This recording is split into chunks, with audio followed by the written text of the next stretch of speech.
Dear student and my dear friends, मैं सौरभ कुमार श्रीवास्तव आपके अपने चैनल ग्लोबल वर्ल्ड में एक बार फिर आपका स्वागत करता हूं। डियर स्टूडेंट, जैसा कि हम जानते हैं, हमने अपने पिछले वीडियोस में इंग्लिश बेसिक इंग्लिश सेशन शुरू किया था।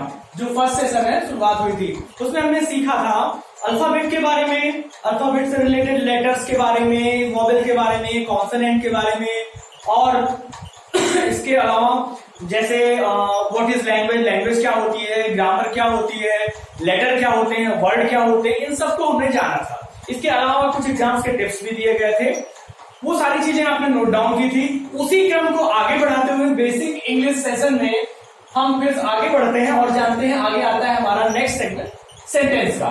तो देखिए पीछे बोर्ड आपको दिख रहा होगा।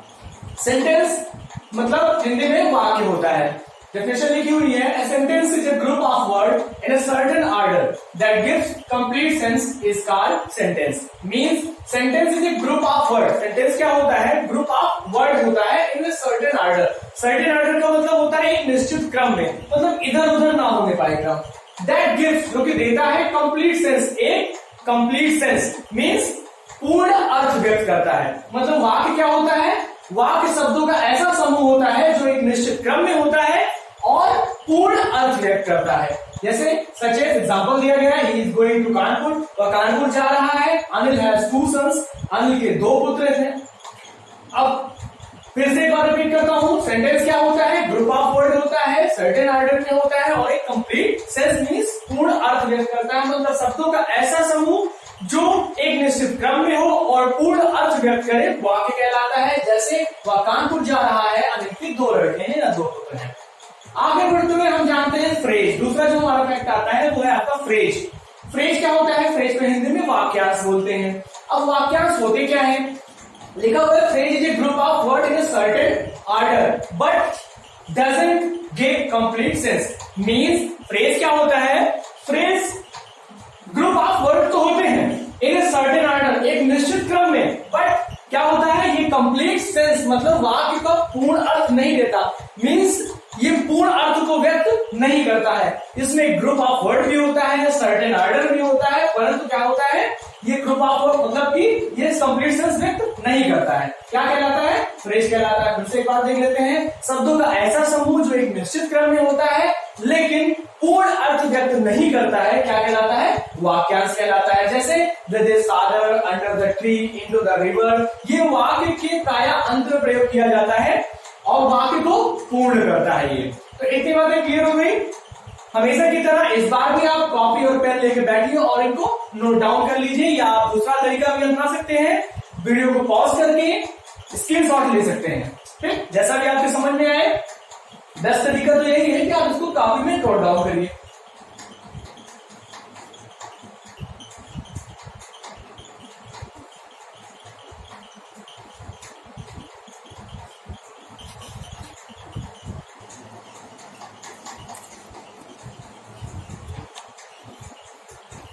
हाँ, तो अब देखते हैं अगला जो आपने अभी तक देखा सेंटेंस, फ्रेज, और नेक्स्ट आता है आपका क्लास। क्लास का मतलब होता है उपवाक्य। अब उपवाक्य क्या होते हैं? लिखा हुआ है, when any long sentences made with a short type of sentence, those short sentences are called clause. Means कभी कभी ऐसा होता है कि हम बहुत बड़े बड़े सेंटेंसेस देखते हैं, उन सेंटेंसेस में वो सेंटेंसेस क्या होते हैं?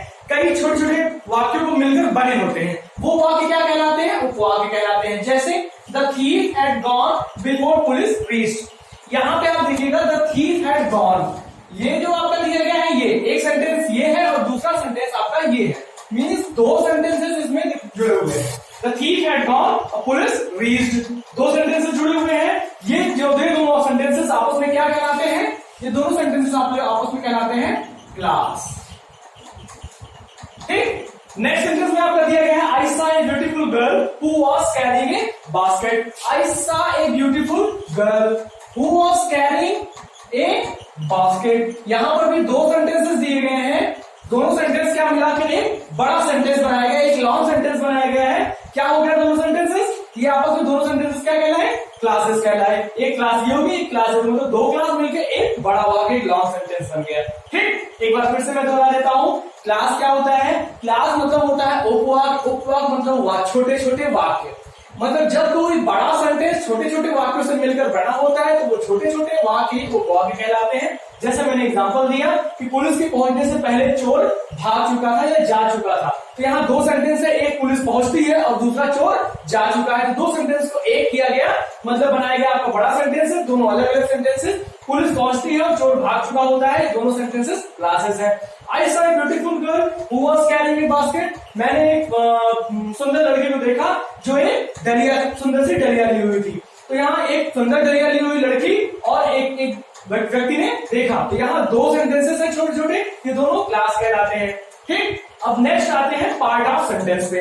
अब सेंटेंस के कितने पार्ट होते हैं, वाक्य के कितने भाग होते हैं, ये हम जानते हैं। तो हेडिंग डालेंगे वाक्य के भाग, वाक्य के भाग। ठीक, चलिए तो put the heading parts of sentence. चलिए इसको नोट डाउन कर लीजिए आप।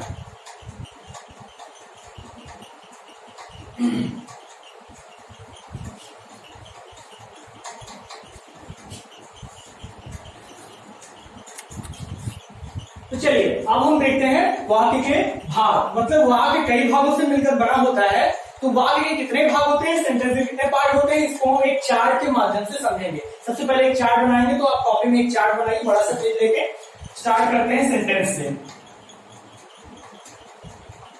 सेंटेंस ले लिया, इसके दो पार्ट होते हैं। पहला होता है सब्जेक्ट और दूसरा होता है आपका प्रेडिकेट। ठीक, सब्जेक्ट के फिर से दो पार्ट होते हैं। पहला पार्ट होता है आपका क्वालिफायर और दूसरा पार्ट होता है एडवर्ब। क्वालिफायर के फिर से आपके तीन पार्ट हो जाते हैं। क्वालिफायर का एक पार्ट होता है आपका डिटरमिनर, दूसरा पार्ट होता है एडजेक्टिव और तीसरा पार्ट होता है एडजेक्टिव फ्रेज।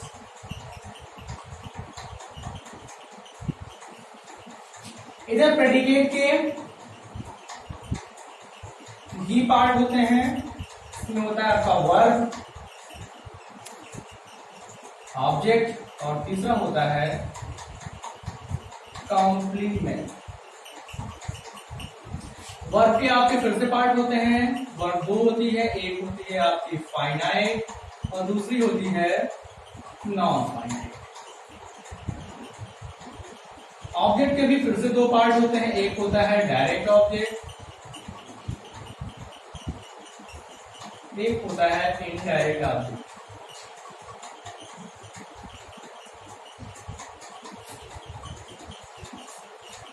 फाइनाइट वर्ब आपकी फिर से दो टाइप की होती है, एक होती है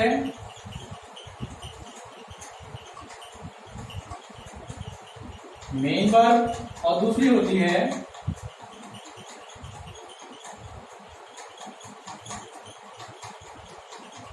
हेल्पिंग वर्ब। यहां देख लेते हैं डिटरमिनर के फिर से पार्ट हो जाते हैं, है ना? डिटरमिनर के फिर से पार्ट हो जाते हैं।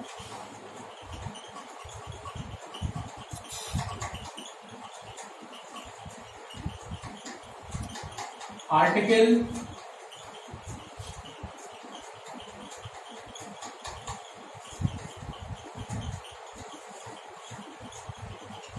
Possessive adjective,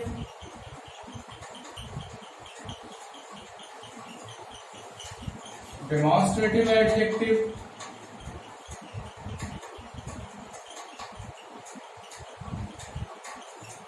adjective of quality, adjective of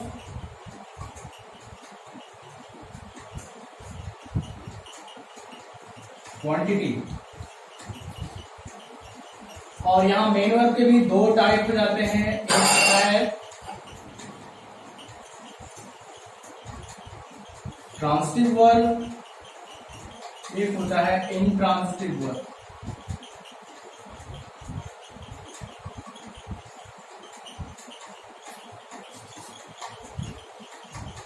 non finites के भी अपने टाइप होते हैं। नॉन फाइनाइट्स में होते हैं आपके पार्टिसिपल, जीरंड और इंफिनिटिव।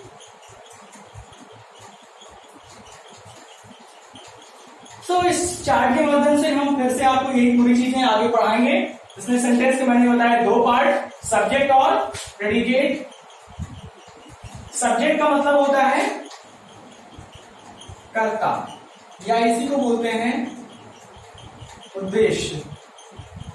प्रेडिकेट मतलब होता है विधेय। क्वालिफायर जो होते हैं ये निश्चितता प्रकट करने वाले शब्द होते हैं, या कह लीजिए विशेषता प्रकट करने वाले शब्द।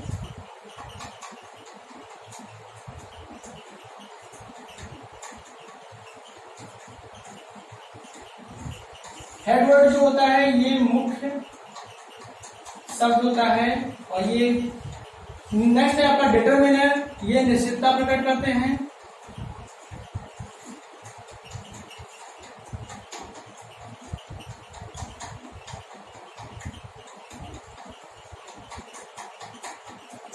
एडजेक्टिव मतलब होता है आपका विशेषण। एडजेक्टिव फ्रेज मतलब होता है विशेषण वाक्यांश। वर्ब यहां पे क्रिया होती है। ऑब्जेक्ट मतलब होता है कर्म। कॉम्प्लीमेंट मतलब होता है पूरक। Next finite, non finite, main verb मतलब मुख्य क्रिया। डायरेक्ट मतलब होता है प्रत्यक्ष कर्म, इनडायरेक्ट मतलब अप्रत्यक्ष कर्म। यहाँ पार्टिसिपल, जीरंड और इंफिनिटिव होते हैं। यहाँ पे फिर आर्टिकल होता है possessive adjective, demonstrative adjective, adjective of quality, adjective of quantity, transitive, intransitive. अब इन सबको हम एक साथ पढ़ेंगे। शुरुआत करेंगे सब्जेक्ट से और प्रेडिकेट से। ठीक, तो इसको नोट डाउन कर लीजिए।